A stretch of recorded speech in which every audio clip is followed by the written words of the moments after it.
Bonjour tout le monde, je suis ravi de vous retrouver aujourd'hui pour une nouvelle recette. Aujourd'hui, je vais vous proposer un aioli pas comme les autres.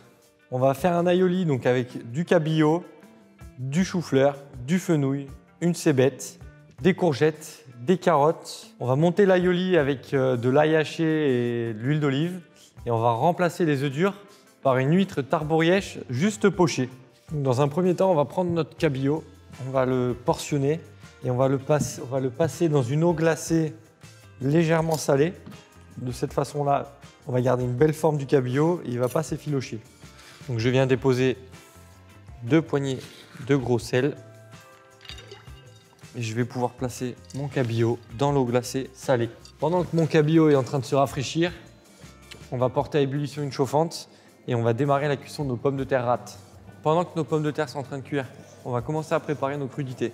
J'ai choisi des carottes, 2 couleurs de courgettes. Donc les carottes, on va les éplucher et on va les tailler finement dans la longueur à l'aide de la mandoline pour avoir un maximum de régularité. On va ensuite faire pareil pour la courgette verte, également enchaîner avec des belles lanières sur les courgettes jaunes. Donc avec le chou-fleur, on procédera pareil avec la mandoline. On va faire ce qu'on appelle des sommités de chou-fleur. On va continuer avec le fenouil. Donc le fenouil, petit goût anisé. On va faire des copeaux de fenouil. Et le tout, on va le mettre dans un saladier avec de l'huile d'olive, de la fleur de sel, un jus de citron. Et on va les laisser confire à l'huile d'olive gentiment une dizaine de minutes. On va donc pouvoir passer à l'aioli. Donc on va utiliser une cuillère de moutarde classique. On va clarifier un œuf. Donc on va garder uniquement le jaune. Je vais faire une petite variante pour avoir un côté iodé dans notre sauce aioli. Je vais récupérer l'eau des huîtres. Donc là, j'ai utilisé une huître tarborièche de Méditerranée. Voilà, donc on va garder bien l'huître qu'on pochera avec notre cabillaud. Donc on va en mettre 2 fois plus de gourmandise.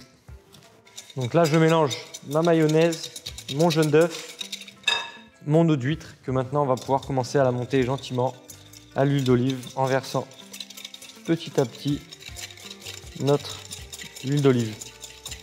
Et on peut mélanger énergiquement. On commence à voir que la mayo commence à se former. Elle est un petit peu plus liquide qu'une mayo classique parce qu'on a rajouté l'eau des huîtres. Une fois la mayonnaise bien montée, on va pouvoir rectifier l'assaisonnement. Donc je vais venir la poivrer gentiment. Je râpe un ail cru à la microplane. On va lui mettre une bonne dose d'ail. Donc voilà, notre mayonnaise bien assaisonnée, prête à être dégustée. On va pouvoir passer au pochage du cabillaud. Maintenant, il doit avoir une bonne fermeté. Voilà, on voit qu'il est quand même plus rigide qu'un cabillaud frais non salé. Donc une fois avoir égoutté notre cabillaud, on va pouvoir monter notre chauffante à ébullition, frémissement, et on va pouvoir pocher notre cabillaud 4-5 minutes jusqu'à ce qu'il ait une belle couleur bien nacrée. 1 minute avant la fin de cuisson de notre cabillaud, on va pouvoir y ajouter nos 2 huîtres qu'on va pocher. On aura une meilleure fermeté en bouche. On gardera quand même le goût de l'huître, donc c'est pour ça qu'il faut vraiment la plonger au dernier moment. Et ensuite, on pourra passer au dressage de nos crudités, de notre cabillaud et de l'aioli. Donc voilà, tous nos éléments sont prêts pour déguster un bon aioli.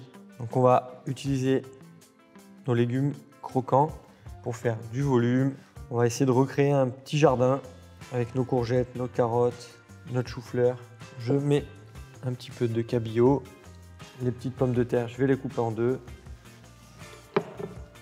On va pouvoir placer une huître sur notre cabillaud, nos petits copeaux de fenouil, le petit côté croquant anisé.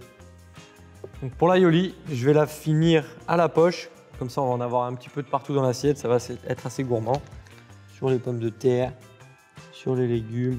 Et on va terminer par quelques micro-pousses de notre ami Paul. Ce sont des micro-pousses de ciboulette pour le petit côté végétal. Un petit trait d'huile d'olive sur le tout. Une version de la recette d'aioli aux huîtres tarborièches. J'espère que cette recette vous a plu et à bientôt pour de nouvelles recettes.